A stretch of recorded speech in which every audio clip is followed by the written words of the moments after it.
everyone, welcome to the Pokémon National Championships for the trading card game in Australia 2016.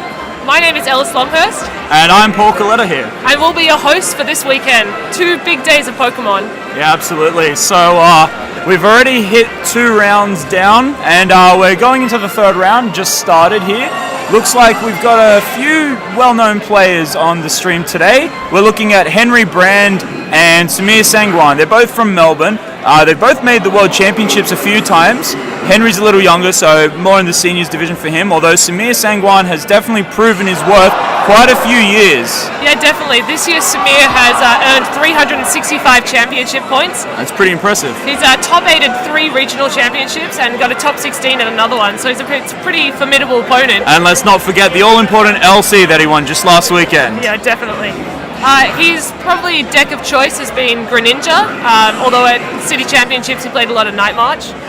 What about Henry? What's Henry been doing this year? Well, Henry hasn't been playing too much this season. He's, I guess, been focusing a little bit more on his studies, but in previous years tends to go with something a bit more water-based. Last year's Seismitoad was sort of the deck of choice. It's pretty hard to stray from that.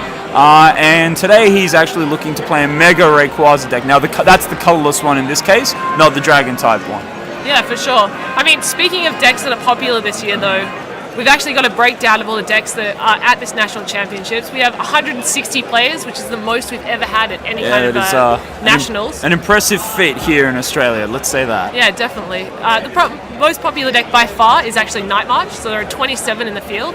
Yeah, you can't really stray from Night March. It's proven itself time and time again over this season, so it's not surprising to see such a high count. But I wonder how many variants of Night March we're going to be seeing. Well, a lot of them like to play the more straight variant, so that would be just the Night Marches and your Shaman EX for your consistency boosts, and a lot of them use the Puzzle of Time to retrieve all of their resources, and then just the typical trainers like Professor Sycamore, the Ends, which we now have back in format, the Lysander, they're also there too, teammates, anything like that. So that's usually what we're going to see from Night March. I know that they used to previously run Milotic, this was before Puzzle of Time. Some of them ran Bronzong just to make sure they had energy to go throughout the match. Yeah, definitely. But I know that this year we've seen a little bit of potentially people playing Barbaracle or Marowak in their list, so we'll see how they end up happening. Yeah, absolutely. I know that Marowak can definitely help it a bit against Giratina, but Barbaracle has yet to be seen too much, I think. I guess one deck that's kind of left of field for a lot of people is Gardevoir. We've actually seen a few Gardevoirs at this tournament. They're not doing too badly. Yeah, I did notice quite a few actually. Now, it's an interesting choice. I know it can struggle against the Night March matchup because it's a little bit slow to start, but as it gets going, it's pretty hard to put down. Yeah, definitely. And certainly we've also seen a lot of Darkrai Giratina, so I think there's 16 in the field. Yeah, it's picked up a lot of popularity after the last few Nationals that have happened. I think there was an Origins tournament over in the United States. There was a lot of Darkrai Garbodor and Darkrai Giratina as well. So it'll be interesting to see how people have made their lists here today. Well, I guess you're saying that Samir is playing a Mega Rayquaza deck. No, that'd be Henry in this case. Henry. Samir is playing a metal deck, which we've also seen a lot of, Genesect and Bronzong. Yes, so that's, after the Italian National Championships, that absolutely picked up quite a bit of steam. Now, we can see here Mega Rayquaza is quite a fast deck, so it may outpace the Genesect deck at first, but the Genesect deck often has that late game push. So depending on how long the match goes, it will be interesting to see just who is in favour here. Yeah, definitely. So talk us through a little bit what's happening here. Alright, so we've seen Henry set up a little bit. He's got 2 Mega Rayquaza on the field. He's put down his Hooper to grab all of his EXs. Now, it's looking like he's been a bit conservative with the EXs he's put on the field at the moment. I think that might be due to the fact that he doesn't want to promote too many liabilities to the Genesect player, since they can easily target things like Shaman EX to take a quick knockout, or in the case of Hooper EX, it's got a heavy retreat cost of 2, so it's a bit hard to drag out of the active spot, although in Henry's case he's already got down a Float Stone, so it's not too big a deal to retreat it just yet. And let's talk about Aegislash. How will Aegislash come into this matchup, if at all, with its unique ability? Alright, so the Mighty Shield ability is actually going to be something that Henry will eventually have to play around, I imagine. It stops any Pokemon with a special energy attached from dealing damage to it. Now, the Mega Rayquaza decks do like to play Hex Maniac, so I expect we'll see a few Hex Maniacs from Henry at some point in order to get around the Aegis/EX. But not only that, it'll slow down Samir, potentially give Henry that extra push he needs to outpace Samir in this game. And so we can see Samir now is actually playing that Genesect EX. It has that drive change ability, so you can put a tool on and then take it off at any time later, which is really helpful when you don't exactly have the Pokemon that you want on the field for that tool card. You can swap it out later. Well, it makes it a nice starter as well. Now, the drive change, it's only once per turn, but what it does mean is that you can place a float stone down early, and once that float stone's there, you can move it out of the way if need be, pick up that float stone and preserve it for later on. They can be very important on the Bronzongs, since they have a really high cost of 3 retreat. Yeah, definitely. So as we see here, Henry's playing an Ultra Ball. What do you think he's going to get? He's already got a few Shamans down. Well, I'd say there's a good chance he's going for another Shaman. He's thinned his hand a reasonable amount, so it's probably a good idea that he starts cycling through his deck a little bit. Now, obviously, he won't want to play too many Shaman, as I mentioned before, because they can be an issue. The Genesect Bronzong deck tend to play the Fighting Fury Belt, and that means the Genesect can deal 110 damage without even discarding an energy to knock out Shaman, and then preserve later on in the event of a Hex Maniac. So as you can see there, he has in fact gone for the Shaman. It looks like he's going to try and draw an extra few cards. I believe that active Mega Rayquaza is missing an energy for an attack, so it's quite possible he's using that Shaman to just search out either a Mega Turbo, or he'll be searching out just another energy to attach for the turn. I mean, regardless, Samir has an active Aegis/EX, so with that double colorless energy on the Mega Rayquaza, it's not going to be hitting for anything. No, right now it won't be hitting for anything, but like I mentioned before, that Hex Maniac, Henry's going to really want to dig for that, so he's got 2 things there he's already looking for, and these Mega Rayquaza decks don't typically run a whole lot of energy. They usually rely on that Mega Turbo card, which allows them to attach a basic energy from their from their discard pile and put it onto a Mega Pokemon on their field. So we'll see if Henry can find what he's looking for here. So an interesting card that Henry just played then was Puzzle of Time. It's a relatively new card, but it's become kind of like a stock standard card in a lot of decks, and obviously a 4-of with what its effect is. Absolutely. So for those of you who might be unfamiliar with the Puzzle of Time card, it's one of the new variety of cards where it has the choose one effect. So Puzzle of Time, when played by itself, just a 1 copy, you can look at the top 3 cards of your deck and put them back in any order, similar to the old Pokédex card. However, if you play 2 of them at the same time, then you get a very powerful effect where you can retrieve any 2 any 2 cards from the discard pile and put them back into your hand. And as we can see, Henry's had that Hex Maniac ready to go and takes a swift knockout on the Aegis/EX. So let's have a look at Henry's bench for a second here. He's actually got more than 6 Pokemon, and that's allowed due to the fact that he has Skyfield in play, which That's absolutely right. So that Skyfield allows you to have up to 8 bench Pokemon in play, which is a huge boon for the Mega Rayquaza decks. Otherwise, they would be capping at 150 damage, which is, well, it's not too bad. As we all know, these EX Pokemon tend to have anywhere from 170 to 180 HP on average, so it's just shy of those knockouts, but with the Skyfield, it can easily break that cap. And of course, if you're versing Megas, they have even more health points. Oh, yeah, absolutely. Another thing to note is that Henry now has a Bunnelby on the bench.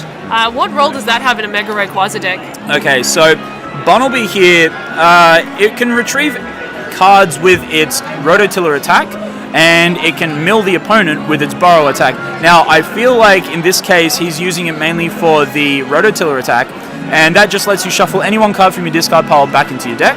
However, thanks to Bunnelby's Omega Barrage ancient trait, it allows him to attack twice in the one attack. So that means he could use Rototiller twice and retrieve 2 cards, or he could even use Burrow twice, or some combination if he felt like it was the right call. And it's an excellent way of getting back, for example, special energy that might have been discarded that you would lead late in the game.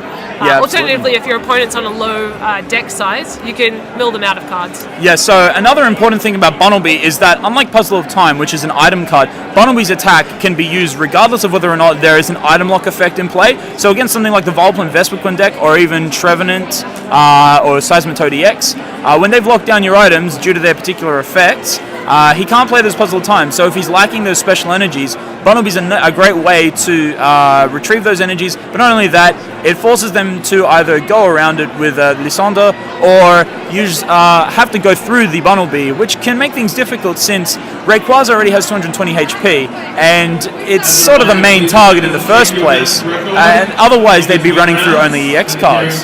So it looks like we're having a little bit of an issue here. The table judge is actually shuffling Samir's hand and redistributing cards, selecting one.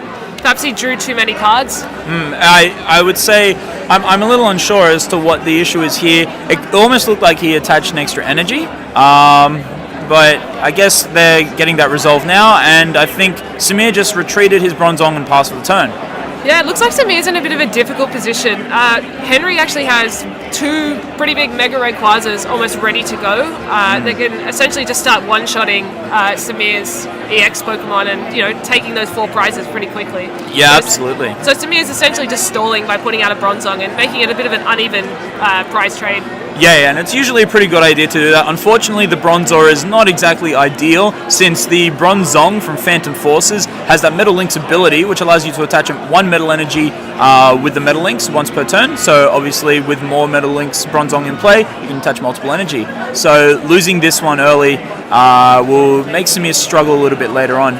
And I think what I'd like to see here from Henry is maybe if he can bring up that Genesect EX and take a knockout. I feel like it'll be very difficult for Samir to make a comeback from here. I think Samir may then have to rely on playing Aegislash and hoping that Henry doesn't hit the via Seeker for Hexmaniac or other Hexmaniacs that he plays in his deck. Absolutely. However, Samir's already played a Super Rod, and I'm not sure how many Super Rods he plays to get that Aegislash back. Yep. Alternatively, of course, Puzzle of Time is a as we can see, he's gone for that Lysandre, so that's going to be a knockout on the Genesect EX. I believe Henry's down to 2 prizes now, so if that Shaman stays on the field, then Samir's in a bit of a bad situation. If Henry can get 1 more Lysandre, then that would be the game. Samir is definitely struggling. Yeah, he's had a slow setup this match, this game. I'm not even sure what his out is in this situation. Well, it looks like he's trying to use the Sky Return attack to just remove it from the field, maybe do a little bit of damage and help out for Genesect later, but again, he has to promote something here, Bronzong or Bronzor, either way, it's not going to be fantastic. Sky Return is certainly an interesting attack. Obviously, it gets Shaman off the field, but it means that you can then use it the next turn to draw into more cards. Yep. I think the downside here is that Samir already has a pretty large hand size, so I don't know that he's actually going to be getting any value out of that Shaman if he were to play it down. And if he was to play it down, it then just becomes a liability. Yeah, absolutely. 2 prize liability. Well, the thing is, the metal. I know that the metal decks tend to run AZ, and if he happens to come across AZ and he can reduce his hand size down enough, he could potentially use Shaman to set up a bit, use the AZ to remove it from the field once again, and then at the same time he can set up a little bit more. But this is looking pretty desperate. Henry's just retrieved 2 puzzle time. He's gone for a Hexmaniac, so that's going to shut down Metal Links for the next turn. And that would basically mean that Samir has no response. And I know it's early in the game, but if you were Samir, you'd consider scooping. Yeah, absolutely. I mean, we've still got a fair bit of time left, but in Samir's case, it seems like you want to. I see he's gone for the end, so he's bringing him down to 2 cards. But this Mega Rayquaza deck, it goes through its deck very quickly, similar to the Night March, but it doesn't run that heavy amount of Battle Compressor a lot of the time. However, due to the fact that they usually run 4 Shaman EX along with a few Hooper EX, it lets them take a lot of Pokemon out of their deck and just really get all the cards they want just sitting in their deck for the end game. So what end does is it actually both players shuffle their hands into their deck and draw the amount equal to their prize cards. So it's an amazing game. It's an amazing late game card if your opponent has taken a lot of prizes and you've taken not that many. The only issue in this case is, as Paul stated, Henry's pretty much set up. Not much that could go wrong for him here other than some stalling, but given that Samir already played the end, he can't Lysandre around anything. Yeah, absolutely. And as is, that Hooper EX, it did lose a float stone earlier, but Henry's just managed to get another one down, so there's no real issue.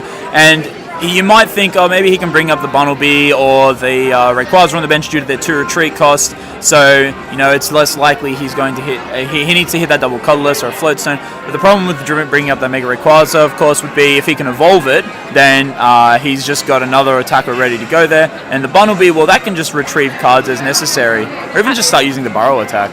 And here we can see the Aegislash for the stall, but Henry has the Hexmaniac.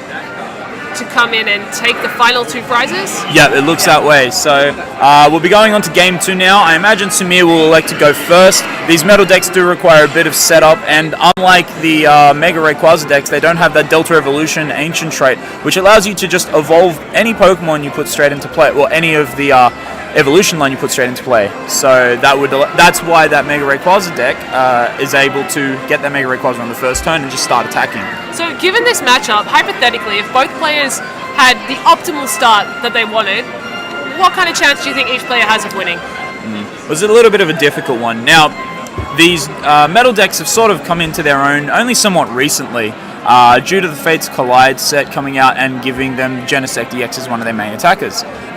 The thing is, though, a lot of these metal decks play Skyfield, and that is the only stadium, or the stadium of choice for Mega Rayquaza. So unless they have a way to remove that stadium, Mega Rayquaza is never really in trouble of losing their bench. So they should almost certainly have the capacity to hit those high numbers whenever they want against the Metal deck, whereas Metal struggles a little bit in the sense that they can't really hit 220 in one turn.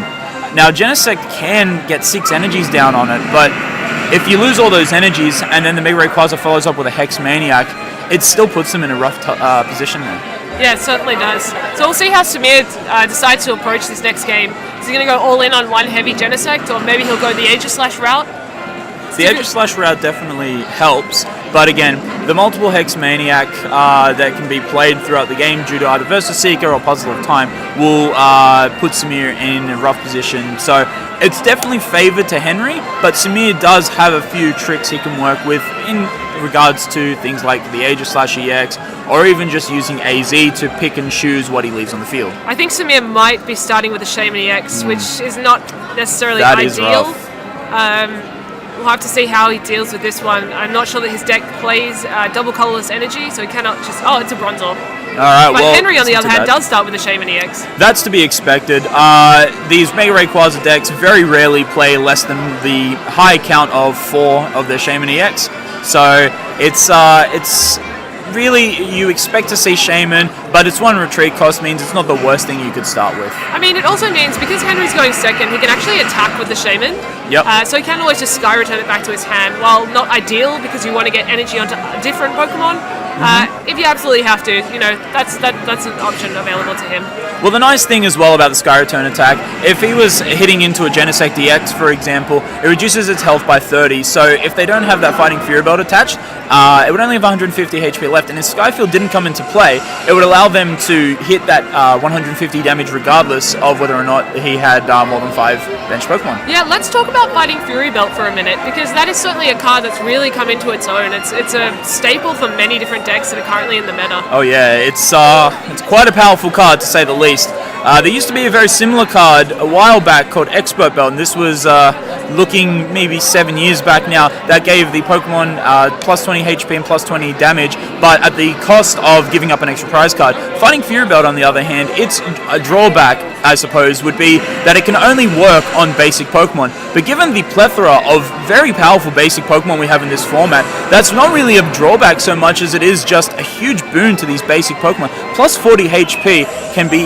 massive, and that plus 10 attack, while only little, can actually swing games in your favor. And in the case of Genesect EX, like I mentioned before, its Rapid Blaster attack starts at 100 damage, so just with a Fighting Fury Belt attached, that hits 110, and there are 2 big Pokemon in the current format, Trevenant from the XY set and Shaman EX, which get played quite a bit, and they have 110 HP, so it lets him just maintain resources quite a bit. It certainly also applies to a lot of the EXs that we have that have 170 hit points, where a Muscle Band would have taken a 160 damage attack to 180, which is a surplus of 10. The Fighting Fury Belt puts it at an even 170, which is just a perfect knockout, while also giving that Pokemon that's attacking the extra 40 hit points. Oh yeah. So I know I'm harping on about it, but this again comes back to Night March. It's such a powerful card in Night March. It's very centralizing. Certainly, which low HP attackers. So like we have a look at Joltik, it only has 30 HP, but with the Fighting Fury Belt, 70. Pumpkaboo, 100. Well, the 30 HP was really big because players like to use Sky Return on the with their Shaman EX on those Joltiks in order to take those really cheap knockouts. But again, keeping their resources, holding their double colorless energies, and removing that really easy Shaman EX prize from the field. That Fighting Fury Belt makes things a lot tougher. It means you have to hold cards such as Genesect or the Startling Megaphone, which can remove tools from players' Pokemon.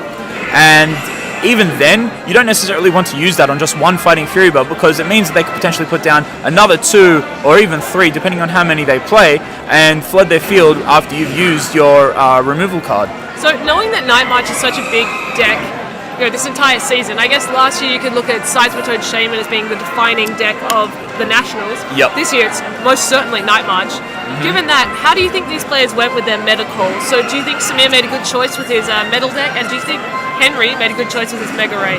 Well, I feel that metal is a pretty solid choice. It's a very consistent deck, and you'll find that it runs quite well throughout a tournament. I know that previous game showed something not exactly stellar from the metal deck, but usually it can maintain a board presence. It has a good mid to late game, and it's capable of trading favorably with those single prize attackers due to Genesect's high HP after the Fighting Fury Belt, and the fact that it has the capacity to discard energies to take a big knockout, or leave the energies on to take the little knockouts. Yeah, for sure. Definitely. I guess there are a couple of decks here that are playing metal, but they're actually playing with Dialga. Do you think that might make a difference? Well, Dialga used to be a fantastic card when EXs were far more prevalent. Its first attack, Chrono Wind, for a metal and 2 colorless, it deals 60 damage, but it states that the defending Pokemon will we'll just need to restart real quick. We'll be back in a few minutes, guys.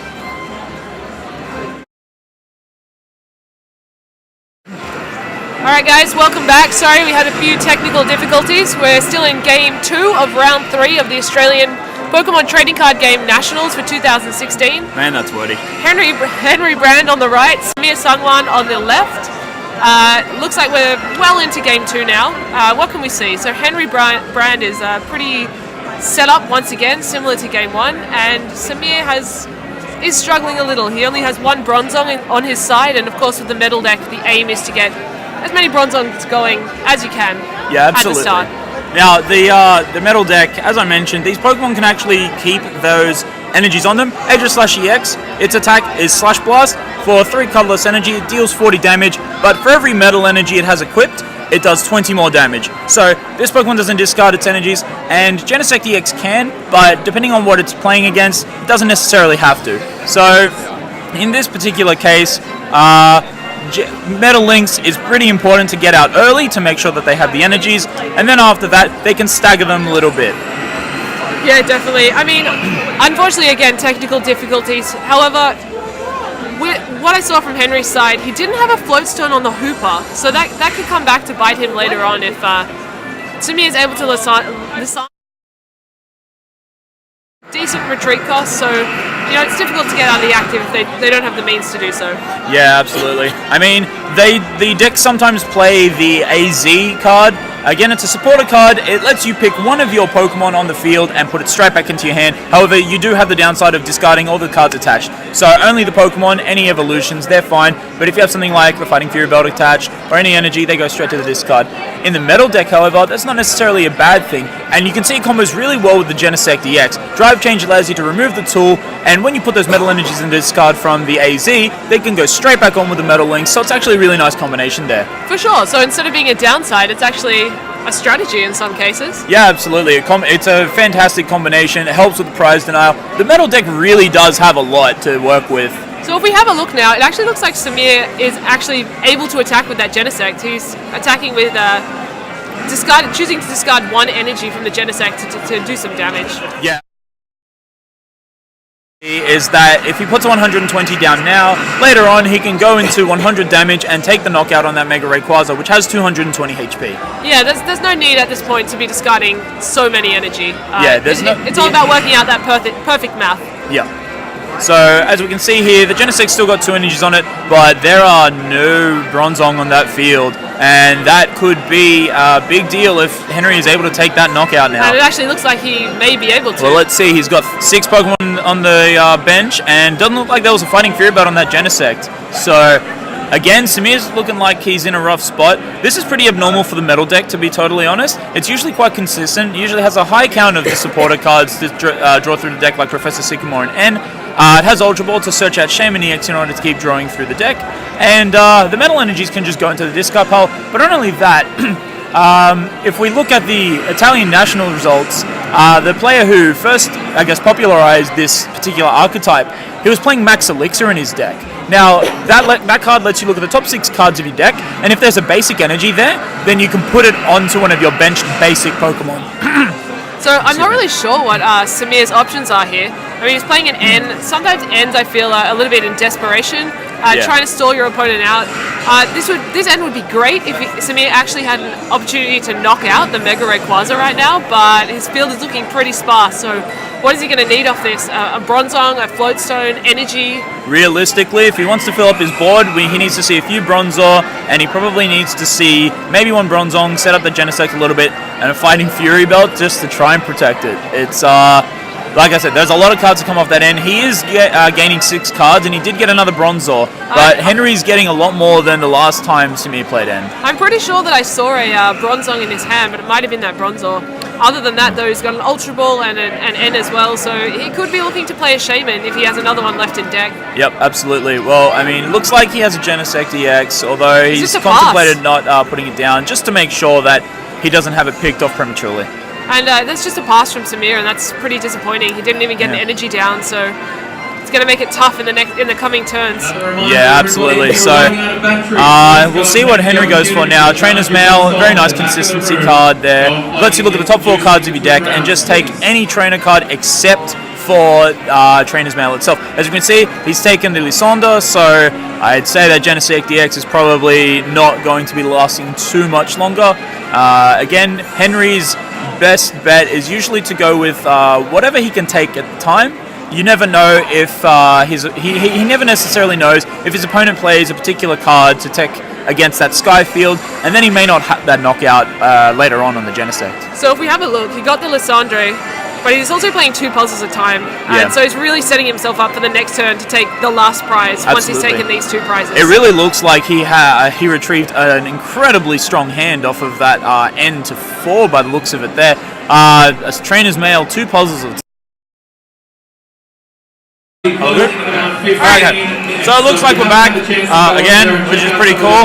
I believe the match is still going. If you recall, Henry was having a field day with the Mega Rayquaza there, but I would say that it's possible Samir pulls out something. Those late game ends, for those of you who might have been around for the last few years, they can be pretty brutal. N to 1, if he could take the knockout and follow up with that N, who knows what could happen, honestly. I think every player who's been around with N has a story where they were well ahead in the game, and then an N to 1 just put them into a dead hand, and it's downhill from there. Yep. But honestly, Samir didn't really have anything going for him in terms of attacking. However, I mean, as we saw just then briefly, he had a couple of Shaman EX, Genesect, and it looked like only one Bronzong. I mean, one Bronzong can get you there, but only if you can attach 3 energy in the one turn. You've got your manual attach, you've got your metal links. If Samir was able to play a Max Elixir and retrieve another metal energy there, he'd be able to attack in the same turn. Looks like he's got the Fighting Fury Belt down, but again, those Sky Fields are pretty hard to remove unless you have cards like Delinquent or the very rarely used Paint Roller. I mean, it looks like Henry has 1 prize left and Samir has 6. Yep. So unless Samir can get a knockout on that Mega Rayquaza this turn, which is not looking unlikely given that he has a Genesect on the bench with 2 energy already. If he hasn't already Metal Linked or he hasn't already attached, he could actually get the knockout on this Mega Rayquaza, and Henry might be in a bit of a sticky position. Yeah, well, I mean, we can see a Rayquaza there on the bench. It's not a Mega, though, so it can't use that Emerald Break attack, and since it's that Dragon type Rayquaza EX, it only has 1 attack that it can really use right now, and that's Dragon Claw, which for 2 colorless energy deals 30 damage, and that's it. That's not really going to get him very far. Yeah, this could be a comeback. Here we go. I'm not sure how Samir stayed in this, but it looks like he has. Yeah, well, and there's the Floatstone. These metal decks can be resilient. Now, I think Samir's just put 3 Shaman on the bench. He's gone all in because he knows if I don't set something up, this Mega Rayquaza is just going to be the end of me. And I know that was a little bit of lag, but it looked like Henry was kind of admitting defeat there and looking a bit worried about what's he going to put up next? Yeah, well, these Mega Rayquaza decks tend to be pretty overly reliant on the Mega Rayquaza, honestly. I mean, he's putting out the Shaman because it has a double colorless on it. He could choose to retreat it later, or he could choose to Sky Return, but either way, it's not a very powerful attack. Yeah, well, I'd say that he's probably looking like Sky Return is his play. It doesn't look like he has too much going for him. I think he just Mega Evolved to end his turn, though. Ooh. Unless there's a Spirit Link there. I can't quite see because it looks like Henry's covering up the hand at the moment.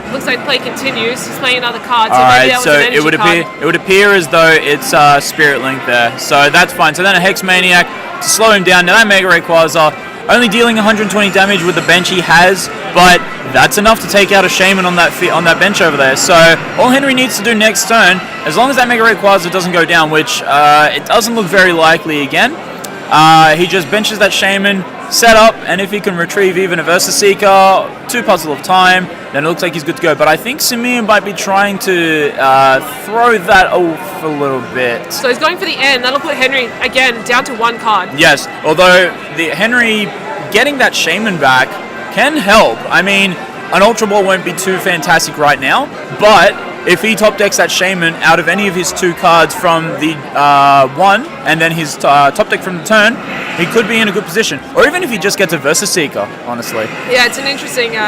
is there any way that Samir can take the knockout on this Mega Rayquaza this turn? How much energy would he need? I don't believe so. He needs 6 energy. If he discards 6 energy, that would deal 220 exactly.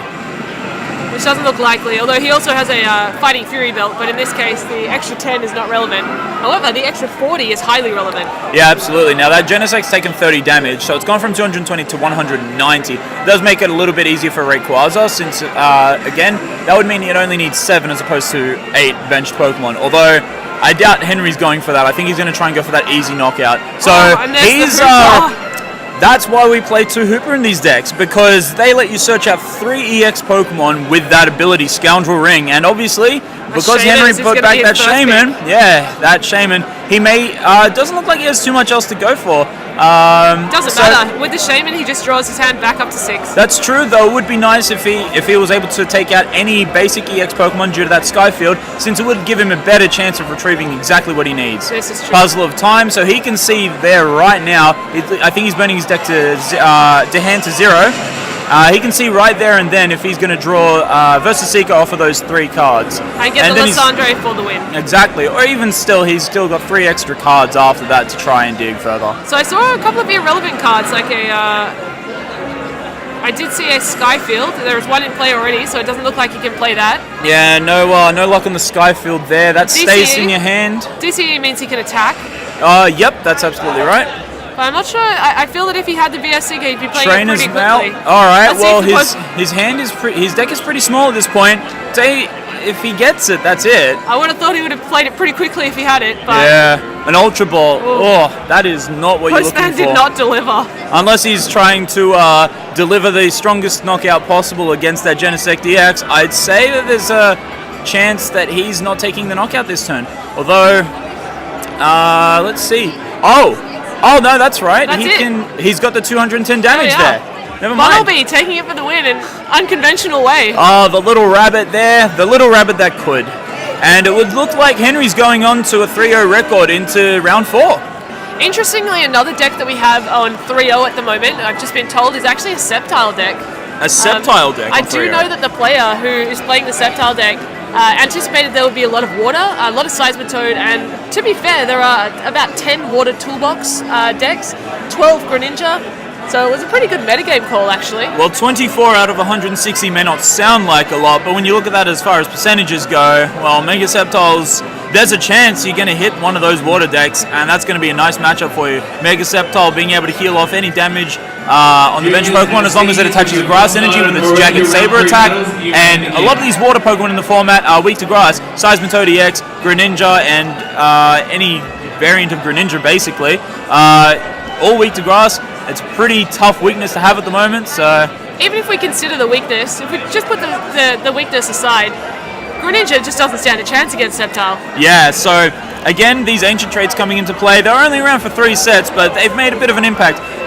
Mega Sceptile has a very fun ancient trait called Theta Stop. Now, that means that any Pokemon's abilities that the opponent has won't work on that Pokemon. So, for example, and a big example here is Greninja, or Greninja Break's Giant Water Shuriken. Now, that's an ability that would discard water energy and deal 6 damage counters to one of the opponent's Pokemon, but because of that Theta Stop ability, it doesn't work at all. Yeah, exactly. So I'd say that Sceptile's an interesting deck, and it'll be interesting to see if the Mega Rayquaza ends up playing the Sceptile next round. Yeah. It'll be interesting to see what other 3-0s we have. Absolutely. I mean, Mega Rayquaza might have a chance against Mega Sceptile because they do deal those one-hit knockouts. And Mega Sceptile sort of relies on being able to take a hit and then re-establishing its board. So we actually have Henry here right now for a post-match interview. All right, well, I'll take my leave while Ellis has a chat to Henry about his previous match. Yeah, solid. All right, junior and senior competitors, it is time to battle. Round 3 is beginning now. We'll just wait for the... Alright, If you have not so congratulations. 3-0 at Nationals, that's pretty good. So I think you let me know that you haven't really played that much this year. No. So you must be stoked coming in 3 wins straight away. Yeah, definitely. I mean, there's a lot of Night March in the field, but I think... I mean, I haven't played since like Nationals last year, and if I'm going to be rusty, it's best to take a deck that's easier to play and relies on dodging an auto loss, which is Night March. So well, that's interesting that you say that, because I think a lot of people came into this tournament knowing that there would be a lot of Night March in the field. So, you know, what made you play Mega Ray then? Well, after Darkrai did very well, and Genesect is doing well, both of those are pretty strong matchups, and if I was to dodge Night March and everything else was positive, then I'm happy with that. So going into this match with Samir, did you know what he was playing? I did. Okay, so what was your strategy? The strategy is just play like normal, try and play Hex Maniac every single turn. Because if they can't use Metal Links, they can't ever do enough damage to knock you out. So we noticed also you were playing Hex Maniac to get around the Aegis Slash as well. Which would be a big hurdle for you to overcome, I guess. Oh, definitely. The only outs are Hex Maniac, which is easy, or you just have to get 3 Metal Energy onto a Ray, which is not easy. Sure. So what about your list? How did you go about creating it? Were there any texts that you included or decided not to include in the last minute? Well, originally I was playing Maxis and Gallade. But I dropped those 4 cards in favor of 4 puzzles, and the puzzles just help, as you saw, getting back anything you might have discarded, or it really helps. So speaking of cards that let you get back things that you have discarded, we noticed there was a Bunnelby and it actually won you the game right at the end there, despite being on your bench. But what's that there for? Bunnelby's great. It lets you get back a bunch of things you can get. If you run out of puzzles, or if they just don't fit right during the game, you can get double colorless, you can get stadiums, it's just good. Yeah, certainly. So what are you looking forward to playing next in this tournament? Are there any decks that you particularly want to compete against? More metal. More metal, okay. It's quite an easy matchup. Well, I mean, there's quite a few metal. I think we have 14 metal in the field today, so it's likely that you'll hit it, but unfortunately, doubly as likely that you'll hit Night March, so... Yeah, I mean, anything apart from Night March is fine. It's a bit uncomfortable playing against Darkrai Giratina, because Giratina will make you not play Skyfield or double colorless, and that's a big issue. Yeah, for sure. Yeah. So I mean, I think we got some questions from the chat. Are they related to Henry, or are the questions from the chat for Henry? Alright, so what's the chat got to ask? From Leon wants to know if you played Mega Rayquaza because it has an easier and more consistent setup phase of the game. Definitely. What I don't like about this format is actually that it takes a lot of time to set up if you're playing something like Greninja, and anything else is very clunky. And so something like Rayquaza really feels very smooth and very consistent. How do you feel about the inclusion of N coming back into the meta? I do not like it. You don't like it? I don't like it. It feels bad when you lose to N, it feels bad when you end your opponent and they get a Shaman or a Hooper, like I did. That's true. It just feels bad. I'm not a big fan. You're not a fan of N? No. Are you more of a fan of, I don't know, I say Judge, for example? Would you have played that previously? I think Judge is okay.